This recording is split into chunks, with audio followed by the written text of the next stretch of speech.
Welcome to EPG Pathshala. The paper is called Morphology and Syntax, and we are now in module 4, which is called Processes, Strategies and Bidirectionality. In this module, I, Probal Dasgupta of the Indian Statistical Institute, will show you how to make the transition from the tool we've been using so far, which is called word formation processes, to a new tool which is called word formation strategies. And I'll tell you about the difference between the two, which is that word formation strategies are bidirectional, whereas word formation processes had a unidirectional arrow, an arrow pointing from left to right. Therefore, if you look at the statements, you will find word formation strategies have an arrow in the middle pointing in both directions. In other words, although there is a left and a right, you cannot strictly call the left-hand side the input and the right-hand side the output, because each side can be seen as an input and each side as an output depending on whether you're reading it from left to right or from right to left. In other words, one well-formedness strategy is really two well-formedness processes. It is one well-formedness process from left to right and the opposite process from right to left. For example, if you take the English verbs promote, demote and create and compare them with their nouns promotion, demotion and creation, how would you like to run the word formation process? Would you like to have word formation from promote, demote, create to promotion, demotion, creation, left to right? Or would you like a word formation process that works from right to left and takes promotion, demotion, creation as the base and from it derives promote, demote, create? Often there is no way to choose between these two processes. If you imagine that promote, demote, create are the real base on which you form promotion, demotion, creation, and that is obviously the thing to say, we need to point out to you that emotion has given rise to a back formation, the verb emote. The verb emote did not exist in the past. It has been created by speakers on the basis of the noun emotion. Once there is back formation, you can see that there is good reason for postulating a process either from left to right or from right to left. Therefore, not to have processes at all, but club them together and have a strategy. So you have a word formation strategy, xt, a verb like demote, emote, create. Then an arrow that is bidirectional, an arrow pointing in both directions. Linking this xt verb with an action noun. X followed by the sound sh, followed by the sound followed by na. Action. Emote, emotion, demote, demotion, create, creation, promote, promotion. Now, how do you decide when there is a strategy? The basic rule of thumb, we call it, the basic common sense idea on which the whole enterprise rests, is that if you have a single pair of words that are connected in terms of sound and meaning, that is not enough to establish a strategy. That is not enough to say there is morphology happening. For example, the Hindi-Urdu adjective naraz gives rise to the abstract noun narazgi. To the best of my knowledge, my Hindi-Urdu is not very good, correct me if I'm wrong, there is no other adjective-noun pair that makes use of this device gi. Narazgi seems to be the only noun of that kind. So we can't have any morphology, we can't have a strategy that says if you find an adjective X, attach gi to it and make up a noun X gi, which is the abstract noun corresponding to that adjective. One pair is not enough. Likewise in English, if you look at the verb laugh and the noun corresponding to it, laughter. Laugh, laughter are the only pair that makes use of the apparent suffix ter, and one pair is never enough of a basis for setting up a word formation strategy. So what we shall say about a pair, an isolated pair like this, laugh, laughter, or naraz, narazgi, is that of course there is something to say. They are related in the dictionary or the lexicon. We use the term lexically related. Naraz is lexically related to narazgi, but they are not morphologically related. When we say they are not morphologically related, we are merely saying we cannot establish a word formation strategy saying X verb, X ter noun in English, or X adjective, X gi noun in Hindi Urdu. However, even though these examples are useful to make the point that we have just made, you might want to challenge what we are saying. You might want to say, okay, for naraz, narazgi, rehne do, maybe that is so. But in English, what you're saying about laughter is not the only analysis possible. I can try another approach. To help you, why don't we show you what an alternative approach might be to the issue of laughter? Why don't we show you how to turn laughter into the pivot for a morphological strategy? We'll have to do this very slowly. Look first at the data set where the verbs are drive, shave, point, protest, bind, find, and the nouns are driver, shaver, pointer, protester, binder, finder. Some of these nouns are names of persons, other nouns are names of objects. For example, a driver is a person, but a driver is sometimes an object. A shaver is always an object. A protester is always a person, and so on. That there are differences of meaning, but you can set up a word formation strategy for these examples, that if there is an X verb, then there's an Xer noun that corresponds to it, and the noun means somebody or something that does X. We're beginning with this. This is not yet relevant to laughter, but we're about to say something relevant to laughter. Now consider a set of words where, as you go from the verb to the noun, you seem to have to add der. The clearest example is remain, a verb, as a noun remainder, where you clearly see that der is attached to the noun. The other examples are complicated.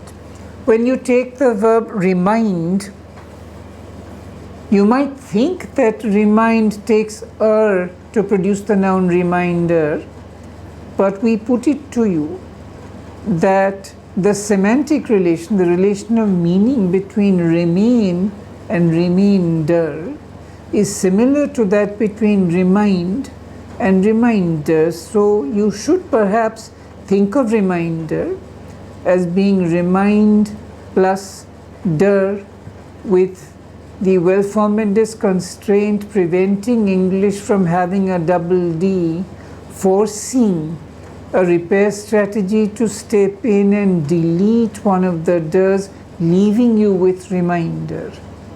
If you accept that analysis of reminder as being really reminder along the lines of remain and remainder, you can then argue also that from oust, you get a similar word ouster through oust plus der Then a well-formedness strategy saying t, d, one after the other in English is impossible. Then a repair strategy based on that well-formedness constraint saying, sorry, I have to get rid of something, let me get rid of the D, then I get ouster. Then oust comes out that way. Then the word pointer, in one of the senses of the word pointer, pointer has two meanings. One is these objects with which you point at a board. That's point plus er. The other meaning of pointer is an action of pointing. This is a pointer to things that are going to come. In that kind of sentence, pointer means an action of pointing, something that serves to make the point and so on. That meaning makes better sense if you imagine that the word is really pointer with the D deleted by a repair strategy because of an alert sounded by a well-formedness constraint. Now, with this in place, I can now claim that laughter is not really laughter. That what is really happening is you're taking laugh and attaching der, but since English doesn't allow you to pronounce der after f, therefore there is a well-formedness constraint that says, sorry, this is starred, this cannot be done. Then a repair strategy steps in to say, der becomes t after the voiceless consonant f. Therefore, laugh, der is pronounced as laughter. This is a slightly complicated account, but maybe you could make a case for it. Maybe you could argue that this is a good idea, and if it's a good idea, needless to say, the example we were giving a few minutes ago, that laugh, laughter is an isolated lexical pair and cannot be used in morphology, that argument obviously disappears.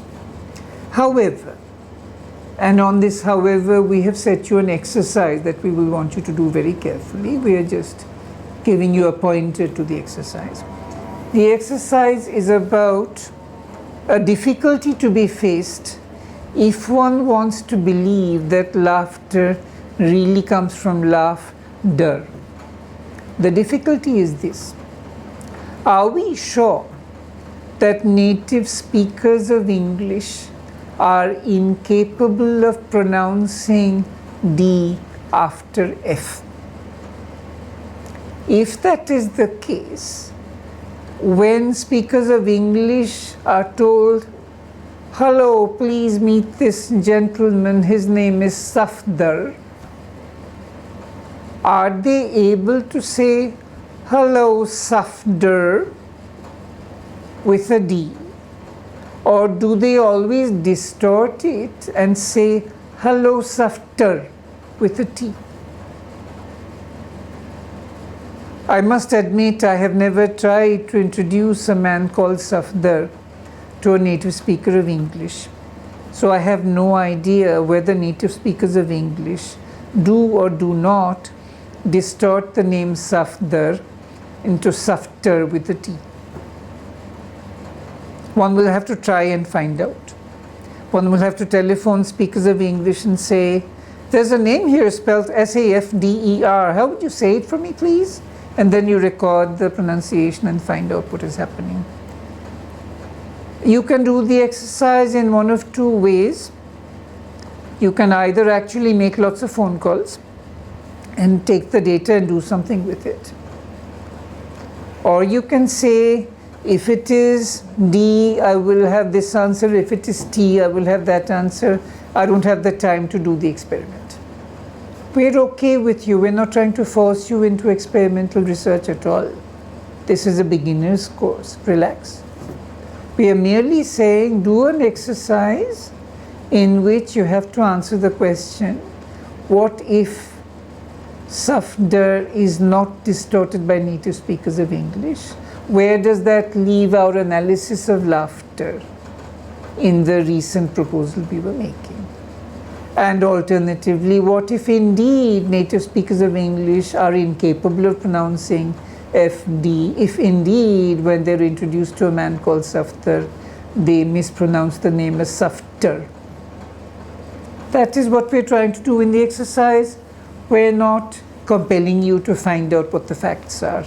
If you want to find out what the facts are, nothing like it, please do so. Now, one part of the work we have to do to decide if a word formation strategy can be postulated is that there are at least two pairs that observe the phonetic conditions and the semantic conditions that are specified. So far we've been insisting on the number of pairs, 2 pairs. Now let us insist on the quality of the pairs. Ask whether for a given candidate we can be sure that the quality is good enough. Let us show you some examples of candidates that have to be thrown out. Consider the following bunch of data on which a word formation strategy might be based. Circumspect, circumspection. Inspect, inspection. Is that a good word formation strategy? No, it is not. Circumspect is an adjective. Circumspection is a noun. Inspect is a verb. Inspection is a noun. A word formation strategy crucially depends on being able to say category A goes into category B and vice versa. Since circumspect and inspect are not even in the same category, this set of 4 examples is not a good candidate. It's of bad quality. It doesn't even get off the ground. It's not enough to have 2 pairs. The 2 pairs have to match in several respects. Another bad pair is detect, detective, protect, protective. Why is that a bad pair? Even though detect and protect are both verbs, it is a bad pair of pairs because detective is a noun and protective is an adjective. So again, alas, we cannot take detect, detective, protect, protective into morphology. Remember, in all these cases, we freely admit that there is an important lexical relation to report. We admit that circumspect is related to circumspection. We admit that inspect is related to inspection. We admit that detect is related to detective. We admit that protect is related to protective. We deny that the detect-detective pair can be brought under the same umbrella as the protect-protective pair. We deny that the circumspect-circumspection pair can be related to the inspect-inspection pair. Be very careful in understanding what we are affirming and what we are denying. Finally, here is a set where the categories are not the problem. Love, lovely, come, comely. Love and come are both verbs. Lovely and comely are both adjectives. Why are we still complaining? Why don't we like this pair of pairs? Why don't we set up a strategy? The answer is the quality is still not good enough. We have to be careful. Love is not related to lovely in terms of content, in the same way that come is related to comely. In other words, you cannot say that the operation on the expression, which involves attaching ly to love and come, has a matching operation on the content, which operates on the meaning of love and come to produce the meaning of lovely and comely, because the lovely comely meanings are not similar enough and are not related to the meanings of love and come. In fact, it is very difficult to find any connection between the meaning of the verb come and the meaning of the adjective comely. So these are examples where material that might look promising for morphology, in fact, cannot be used for morphology. We remind you that in this course we use the word morphology only for places where morphological strategies can be set up, and that morphological strategies are also called word formation strategies, which are pairs of word formation processes pointing in the 2 directions. So far we've been looking at the phonetic differences and looking at other problems. There are cases where you can have a word formation strategy without any phonetic differences, with nothing being added, subtracted, replaced, or modified in any way. You can have the verbs win, run, walk, and the corresponding nouns win, run, walk connected by a word formation strategy. We can set up a morphological strategy with the verbs win, run, and walk, and the nouns win, run, and walk, even though there is no phonetic difference involved. We can do this because there is a systematic semantic correlation, and the phonetic relation is perfectly clear. The relation is X is related to X. How can there be a closer relationship than that? They are identical, and identity is a relation. Win is identical to win, run is identical to run, walk is identical to walk. If you want to call it a replacement, it's replacement by itself. Even there, however, we need to be careful. There are different strategies involved. This is where the phonetic criterion stops helping us, because there is nothing to watch. If you consider the singular words sheep, species, and series, and their plurals sheep, species, and series, notice that the word formation strategy responsible for the nouns win, walk, and run based on the verbs win, walk, and run has nothing to do with the pluralizing word formation strategy that takes you from the singular nouns sheep, species, and series to the plural nouns sheep, species, and series and back. Yes, they both have the same phonetic lack of differentiation, but the semantic and grammatical content is wildly different in the two cases. You're dealing with two different strategies. They are labeled differently, as you know. These word formation processes have a name. They're called processes of conversion. Some people are not content with the label conversion alone. They call it zero conversion. So please be prepared to see references by others both to the term conversion and to the term zero conversion. They refer to these cases where the same word is used in two different grammatical and semantic roles, and yet there is a morphological relation that we need to talk about. These are conversion or zero conversion cases. Now, it's important to understand that nouns and verbs in the relation of zero conversion are not all the same. When you look at the verbs win, walk, run, and their corresponding nouns win, walk, run, that is one kettle of fish, one state of affairs. And when you look at the nouns table, chair, and label, and the corresponding verbs table, chair, and label, that is a completely different kettle of fish, a completely different state of affairs. Even though in both cases there is a bunch of noun and a bunch of verbs, and there is no difference between them phonetically, and there is a word formation strategy that involves what is therefore called conversion or zero conversion.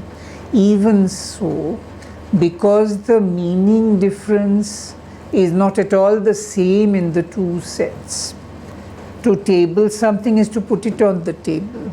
To chair a session is to be on the chair for the session. To label something is to attach labels. In all cases, there is a putting involved. You put yourself on the chair, you put something on the table, you put a label on something, though the putting is a bit different. You can more or less say that there is a putting involved, and in some sense these things belong in one group of verbs connected to those nouns. But the point is, these are denominal verbs which use zero conversion as the formal part of their strategy. And they are not at all like the de-verbal nouns involved in walk, run, and win. We need to make these distinctions clear when we look at zero conversion cases. So in this module, we have been looking at various precautions to take when we set up morphological mechanisms at all. We began by looking with some care and rigor at the way in which morphological mechanisms are formulated. We made the policy decisions of collapsing word formation processes pointing in the two directions into single statements which are bidirectional, which have an arrow in the middle pointing in both directions, erasing the asymmetry between input and output. So we decided that every word formation strategy shall be a compression of equal and opposite word formation processes. After making that policy decision and understanding it a little, we began to look at a series of precautions to take if those precautions cannot be taken, if those conditions cannot be met. We don't have enough basis to establish a word formation strategy. So we looked at case after case and noted a variety of ways in which a set of otherwise promising data in fact cannot be regarded as suitable material for morphological analysis, even though whenever there is a sound meaning correlation between two words, we do have enough basis to claim that there is a lexical relatedness. What we are discussing in the present module is not lexical relatedness between this word and that word. We are discussing where it is possible and where it is impossible to take several lexically related pairs and set up a coherent word formation strategy that becomes an exploitable and productive way of making up further words along the same lines. That is why we are so concerned with finding the right criteria, and that is why we seem to be so fussy and finicky about rejecting a variety of candidates, saying that they're not good enough, they're not of the right quality, they don't have the right properties. You can never be careful enough in a discipline like linguistics, where formal rigor goes all the way. There is no time at which you can relax your vigilance and say, we have a rough and ready answer, let us accept it and get on with our business. In linguistics, we do not work with rough and ready answers. We recognize that ordinary speakers of a language in their everyday functioning will of course do a lot of things with rough and ready answers. We do not in the least deny the right of ordinary people to use their judgment and do what they see fit and accept those answers as valid answers at the level of common sense and at the level of how they as speakers wish to describe their knowledge of language for their own purposes. But we are here to set up a discipline in which some rules of the game are followed on the basis of the experiences of thousands of workers who've been at the job for more than 200 years and who are trying to evolve a collective body of verifiable, rigorous knowledge. In that business, we have to be really very cautious, and there is no occasion to relax or vigil at any time. Thank you for your attention.